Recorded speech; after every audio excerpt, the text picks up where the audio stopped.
Quand une civilisation se résume au capitalisme, comme c'est le cas aujourd'hui, c'est-à-dire à l'appétit des biens matériels et du pur matérialisme, eh bien alors on peut dire que c'est de gauche. Parce que, comme disait Heidegger, communisme et capitalisme partagent la même métaphysique.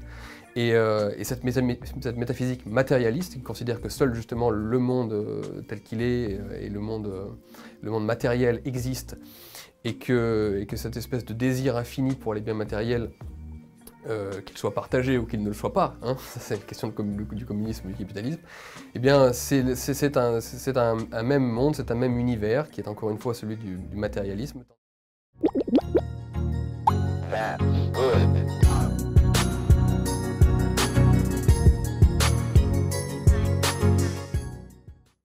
Salut tout le monde. Alors la séquence que vous avez vue en intro date un peu, c'est une interview très courte de Julien Rochdy pour la chaîne YouTube du magazine L'Incorrect, et en vérité aujourd'hui on va pas tellement parler de Rochdy, je l'ai déjà fait il y a plus d'un an avec le bûcher des vanités, j'ai pas grand chose de plus à dire à son sujet, et donc en fait ce qui m'intéressait dans ce clip c'était le débat, la tension qui existe en philosophie entre idéalisme et matérialisme. Alors l'extrait de Rochdy est hyper bizarre, j'ai l'impression qu'il confond le matérialisme au sens philosophique avec une espèce de consumérisme d'ordre beaucoup plus trivial, or en vérité même si ça peut être lié, le débat il se situe pas là, et donc la première chose à faire avant de poursuivre, je pense, c'est de clarifier un peu ces termes, parce qu'on va y venir, mais il y a beaucoup de gens très confus qui utilisent ces mots un peu n'importe comment. Or, dans le lexique philosophique, ça veut dire des choses quand même relativement précises. Idéalisme et matérialisme, ce sont deux conceptions, deux systèmes métaphysiques qui font des suppositions, qui émettent des hypothèses sur la nature de la réalité. Vous avez d'un côté le matérialisme, qui soutient l'idée que la nature fondamentale de l'univers est matérielle, c'est-à-dire que tout ce qui existe est assujetti d'une manière ou d'une autre à la matière. Donc du point de vue matérialiste, la conscience, les phénomènes mentaux sont des produits de l'activité cérébrale qui sont déterminés par des lois physiques. À titre personnel, je penche plutôt vers ça. Et de l'autre côté, on a l'idéalisme, qui défend l'idée que la nature de la réalité est avant tout d'ordre presque spirituel, on va dire. Dans le sens où, du point de vue idéaliste, la matière est une manifestation qui se rapporte à une forme de pensée ou de conscience, pas nécessairement individuelle, hein. Et dans ce paradigme, la matière est en quelque sorte postérieure à la pensée ou aux sensations, là où au contraire, pour un matérialiste, c'est l'inverse. Alors c'est des résumés très basiques, mais vous avez là en gros les principales divergences qui opposent ces deux doctrines, et je pense que vous voyez bien ici ce que je vous disais plus tôt, tout ça c'est des débats métaphysiques très complexes qui en plus ne sont pas résolus. Personne aujourd'hui ne peut affirmer avec certitude avoir décodé la nature fondamentale de l'univers. Ça me paraissait d'autant plus important d'en parler sur la chaîne que, ces derniers temps, j'ai constaté dans plein de discussions que beaucoup de gens, notamment à gauche, emploient ces termes matérialisme et idéalisme de façon, là aussi, assez confuse. En fait, moi j'imagine des féministes à l'époque qui ont lutté pour le droit de vote des femmes. Oui, non, mais ce que tu imagines, c'est bien joli, mais c'est pas ni vrai, ni factuel, ni matérialiste, donc je m'en fous en fait. Moi, je vois le monde qui m'entoure et je l'analyse. Je fais pas des plans sur l'avenir. Je suis pas idéaliste comme toi. J'ai pas des solutions toutes pensées. Pas d'attaque personnelle, s'il te plaît. Je suis pas idéaliste. Je sais pas d'où ça vient. Bah, t'es un peu idéaliste quand même. Pas vraiment. Hein. Donc ça, c'était un débat entre deux streamers de gauche, Léo et Mulch. Je reviens pas non plus sur le sujet de leur discussion. J'en ai déjà parlé aussi. Donc là encore, ce qui m'a interpellé, c'est qu'on a un exemple, et c'est loin d'être le seul, de cette utilisation qui peut être faite du terme idéaliste, comme si c'était suffisant en fait pour disqualifier le raisonnement d'une personne. Et ça, c'est un problème. Et c'est peut-être d'ailleurs le point le plus important de cette vidéo. Je pense qu'on a un devoir, notamment à gauche, de se pencher sur les limites du modèle matérialiste. Parce qu'il y en a, et on va y venir. En tout cas, à minima, on a un devoir d'écouter sérieusement les arguments des gens qui critiquent, de façon cohérente, j'entends, hein, le matérialisme. Alors rassurez-vous, Julien Rochdy ne le fait pas de manière cohérente. Donc ça, aux dernières nouvelles, ça va pas trop changer. Et d'ailleurs, plus généralement, le modèle matérialiste, et c'est son grand avantage, il explique très bien énormément de choses. Et c'est pour ça qu'à titre personnel, j'y souscris pas mal, et qu'au global, nos cultures contemporaines sont plutôt matérialistes. En tout cas en Occident, parce qu'en Asie, il y a des cultures avec des modèles métaphysiques un peu différents. Quoi qu'il en soit, donc, le modèle matérialiste a permis le développement des sciences, et d'expliquer par bien des aspects le fonctionnement de la nature. Mais un truc important à garder en tête, c'est qu'il y a aussi des choses que le matérialisme n'arrive pas à expliquer. Et une de ces choses, et elle est fondamentale,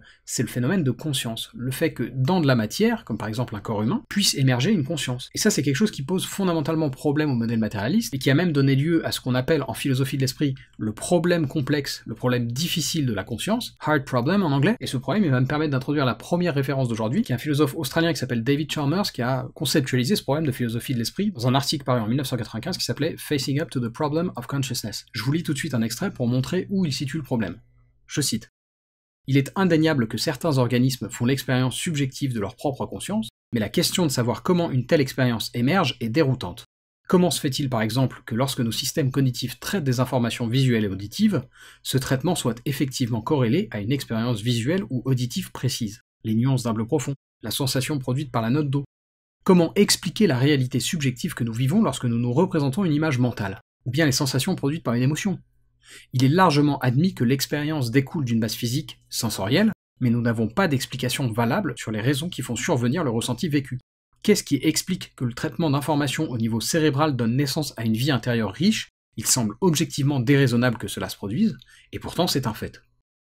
Alors je sais pas si c'est super clair, et peut-être ce qui peut rendre la chose plus accessible, c'est de distinguer ce que Chalmers décrit là, donc le problème complexe, et les autres problèmes liés à la conscience, qu'il considère comme étant plus simples. Et en fait, cette nuance, elle est liée à l'aspect subjectif de la chose. C'est-à-dire que les problèmes faciles que nous pose la conscience, ils sont d'ordre objectif et technique. Qu'est-ce qui par exemple explique nos capacités motrices? Comment ça se fait que quand je veux bouger ma main gauche, j'arrive à bouger ma main gauche? Bah ça c'est des problèmes simples. Et le problème complexe, c'est celui du ressenti dont on fait l'expérience de par le fait qu'on est conscient. Là par exemple, vous êtes en train de regarder une vidéo. On est tout à fait capable d'expliquer par quel processus biologique vous me voyez et vous entendez ce que je dis, mais on n'est pas vraiment capable d'expliquer comment et pourquoi ces processus s'accompagnent du ressenti qui les accompagne. Pour bien comprendre tout ça, il y a une expérience de pensée qu'on associe souvent aux problèmes complexes de la conscience, et cette expérience de pensée, c'est celle des zombies philosophiques. En gros, un zombie philosophique, c'est une créature qui possède les mêmes capacités sensorielles que nous, mais qui ne fait pas l'expérience de la conscience. L'archétype de zombie est pas con d'ailleurs, parce que dans la pop culture, c'est évident qu'un zombie n'est pas vraiment conscient. Si tu lui coupes un bras, il a pas mal. Si tu lui fais écouter de la musique, il ne ressent rien. Pourtant, en principe, il a les mêmes capacités sensorielles que nous. Et ça, c'est un problème philosophique pour lequel le matérialisme n'a pour l'instant pas vraiment de réponse. Alors, avant de poursuivre, je rappelle un truc. Je suis pas en train de vous dire que ça rend l'idéalisme vrai. Et vous l'aurez compris, je penche pas vraiment de ce côté-là de la balance. Mais encore une fois, mon but premier dans cette vidéo, c'est de pousser les matérialistes que nous sommes pour la plupart à écouter des penseurs idéalistes. Et à arrêter d'utiliser le terme comme une insulte. Parce que ça, c'est pas super sérieux. Et pour poursuivre dans cette idée, je voulais parler maintenant d'un autre penseur important en philosophie de l'esprit contemporaine qui s'appelle Thomas Nagel. C'est un philosophe américain qui lui aussi insiste sur l'importance du ressenti lié à la conscience, ici à travers une autre expérience de pensée, quel effet cela fait-il d'être une chauve-souris? C'est d'ailleurs le titre de cet article paru en 1974 qu'il a écrit, dont je vais vous lire tout de suite un extrait. Je cite. L'idée selon laquelle les chauves-souris ont une expérience vise à souligner que cela fait un certain effet d'être une chauve-souris. À l'heure actuelle, nous savons que les chauves-souris perçoivent le monde extérieur principalement par sonar ou écolocalisation, détectant les réfractions provenant d'objets situés à l'intérieur de leur champ perceptif, de leur propre cri bref, subtilement modulés et émis à haute fréquence. Leurs cerveaux sont conçus de manière à établir une corrélation entre les impulsions venues de l'extérieur et les échos subséquents, et l'information ainsi acquise permet aux chauves-souris de faire des prédictions précises relatives à la distance, à la forme, au mouvement et à la texture des objets, comparables à celles que nous faisons par l'intermédiaire de la vision. Mais le sonar d'une chauve-souris, bien qu'il soit de toute évidence une forme de perception, n'est pas semblable dans sa manière d'opérer à un sens quelconque que nous possédions. Et il n'y a pas de raison de supposer qu'il ressemble subjectivement à quoi que ce soit dont nous puissions faire l'expérience et que nous puissions imaginer. Et effectivement, ce que montre cette expérience de pensée de Nagel, c'est que notre rapport à la réalité est modelé par nos perceptions. Et ça a son importance dans le débat matérialisme contre idéalisme, mais on va y venir un peu plus tard. Avant ça, je voulais vous lire un second extrait du même papier de Thomas Nagel, qui appuie plus encore sur la question du mystère fondamental que représente l'expérience de la conscience. Ici, à travers ce qu'on appelle en philosophie le problème corps-esprit. Et en fait, vous allez voir que c'était déjà un peu implicite dans l'exemple des zombies philosophiques. Enfin bref, je cite. Sans la conscience, le problème du rapport entre le corps et l'esprit serait beaucoup moins intéressant. Avec la conscience, il paraît sans espoir de solution. Le trait le plus caractéristique et le plus important des phénomènes mentaux est très mal compris. La plupart des théories réductionnistes ne cherchent même pas à l'expliquer. Et un examen attentif montrera qu'aucun concept courant de réduction qui serait à notre disposition ne lui est applicable. Peut-être peut-on forger à cette fin une forme théorique nouvelle, mais une telle solution, si elle existe vraiment, fait partie du futur lointain de l'enquête intellectuelle. Alors pour info, tout ce dont je parle là, ce sont des positions philosophiques qui ont aussi leurs opposants et leurs critiques. L'article de Nagel, qui prend appui sur l'expérience des chauves-souris par exemple, il a été critiqué par le philosophe Dan Dennett. Je vous avoue que comme souvent avec Dennett, personnellement je trouve ses arguments éclatés, on va dire les choses clairement, donc je suis pas convaincu. Mais bon, il y a aussi des gens qui sont d'accord avec lui. Et la raison pour laquelle je vous dis ça, c'est que, encore une fois, mon but dans cet épisode, c'est pas de dire les idéalistes ont raison, parce que c'est pas ce que je pense. Mon but, c'est d'essayer d'ouvrir un peu plus le débat qu'il ne l'est actuellement, en tout cas dans les cercles que je fréquente, et il me semble qu'une bonne manière de le faire, c'est en montrant qu'il y a aussi des gens qui réfléchissent et qui poussent la philo dans ses retranchements, qui sont idéalistes. Et justement, le dernier penseur dont j'ai envie de vous parler aujourd'hui pour appuyer ça, c'est un philosophe actuel, brésilien, qui s'appelle Bernardo Kastrup, et qui défend un modèle qu'il appelle idéalisme analytique, avec des arguments parfois très intéressants. Pas toujours, moi, il y a des parties de son analyse qui me dérangent profondément, mais il arrive aussi, je trouve, à pointer parfois certaines limites du matérialisme, et pour commencer avec Kastrup, je voulais vous passer un extrait d'une vidéo dans laquelle il présente un peu justement son modèle. Alors il parle pas français, mais ça vient d'une chaîne française, donc la vidéo est sous-titrée, je vous mettrai le lien en description vers la vidéo complète d'ailleurs. Everything in nature is mental or experiential. That is not to say that the world is in your mind or my mind alone. Analytic idealism accepts, even postulates, that there is a real external world out there beyond our individual minds. But that world too is mental, just like our own thoughts and emotions are mental. But the states of the world are not in our individual minds. They are out there. They are mental, but they are out there, and we cannot change them merely by wishing or fantasizing about their being different. That's analogous to how my thoughts are mental, but they are external to your mind. My thoughts are not in your mind. My thoughts would still exist even if you didn't exist. And you cannot change my thoughts merely by wishing them to be different. In exactly the same way, the thoughts of nature are really out there. We cannot change them by merely wishing them to be different. Alors là, on a en fait un peu commencé par la fin du raisonnement, parce que ce qu'il explique là, ça relève d'une hypothèse sur la nature de la réalité, donc on n'a pas accès à la réponse. Mais je vous ai mis cette première séquence parce qu'elle est importante pour comprendre celle qui va suivre, et d'autre part, elle est aussi importante parce que c'est un bon exemple de ce qu'est véritablement qu'une position idéaliste cohérente. Donc c'est un bon rappel vis-à-vis de mon propos du début, être idéaliste en soi, ça veut pas dire avoir tort. Donc faut vraiment faire gaffe quand on utilise ce terme de cette manière-là. Bref, je vous passe la séquence d'après, où Kastrup nous parle maintenant de la matière. And those thoughts of nature, between quotes, they present themselves to us upon observation as what we call matter or physical stuff. So physical stuff is what appears on the screen of perception, the things that we can see, hear, touch, taste, smell. But the idea is that these things that we hear, touch, taste, and smell, this physical stuff that we experience is a representation of the world, not the world as it is in itself. The world as it is in itself is made of mental or experiential states. And when we observe that world, we represent the states of the world to ourselves in the form of the things we see, hear, touch, and smell. So perception or physicality is a sort of dashboard representation of the measurements we make on the real world. But the real world is not physical, it is mental.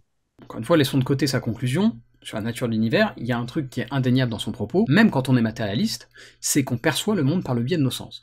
Et c'est là qu'elle est intéressante, son analogie du dashboard. Vous avez vu qu'il a employé ce terme. Dashboard, c'est le tableau de bord. Ce que Kastrup nous dit donc, c'est que notre perception, nos sens, ils sont comme un tableau de bord. Ils nous donnent accès à des observations et à une forme d'analyse du monde qui nous entoure, mais ce ne sont que des représentations. De la même manière que dans une voiture, le tableau de bord comporte une jauge qui indique le niveau d'huile dans le moteur. Mais cette jauge qui indique le niveau d'huile dans le moteur, ça n'est pas le niveau d'huile dans le moteur. Vous voyez ce que je veux dire? Ce que nous dit Kastrup, c'est qu'une approche matérialiste trop extrême nous condamne à confondre la jauge, le tableau de bord, avec les choses qu'il mesure. Une autre analogie qu'on pourrait faire, c'est la carte et le territoire. La carte représente le territoire, mais la carte n'est pas le territoire. C'est à la fois vrai pour le monde qui nous entoure, mais c'est aussi vrai pour le phénomène de conscience et tout ce qu'on évoquait plus tôt avec Thomas Nagel et David Chalmers. La conscience reste un phénomène qui est, au moins en partie, encore très mystérieux. Et c'est quelque chose qui n'échappe pas non plus à Bernardo Kastrup, puisqu'il en parle notamment dans son livre « Pourquoi le matérialisme est absurde ?» Oui, c'est un titre qui est assez provoque, avec lequel j'ai un peu de mal d'ailleurs, mais encore une fois, moi ce que je voulais faire aujourd'hui, c'était nous encourager collectivement, notamment à gauche, à aller écouter, à nous confronter à des penseurs idéalistes et à leurs arguments. Et donc j'ai justement une dernière citation à vous lire, qui est tirée du bouquin en question de Bernardo Kastrup, et qui enfonce encore un peu le clou sur la question de la conscience. Et ça me semblait pas mal de conclure là-dessus, dans cette même idée de vous donner envie de creuser le sujet.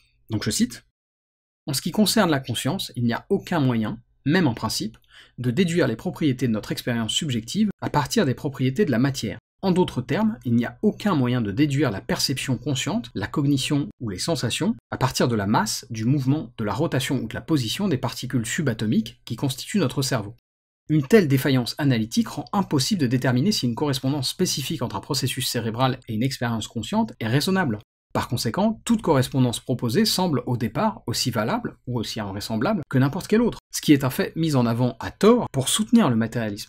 Même le sceptique militant Michael Shermer le reconnaît, les postulats des neurosciences entourant la question de la conscience sont infalsifiables. À la semaine prochaine.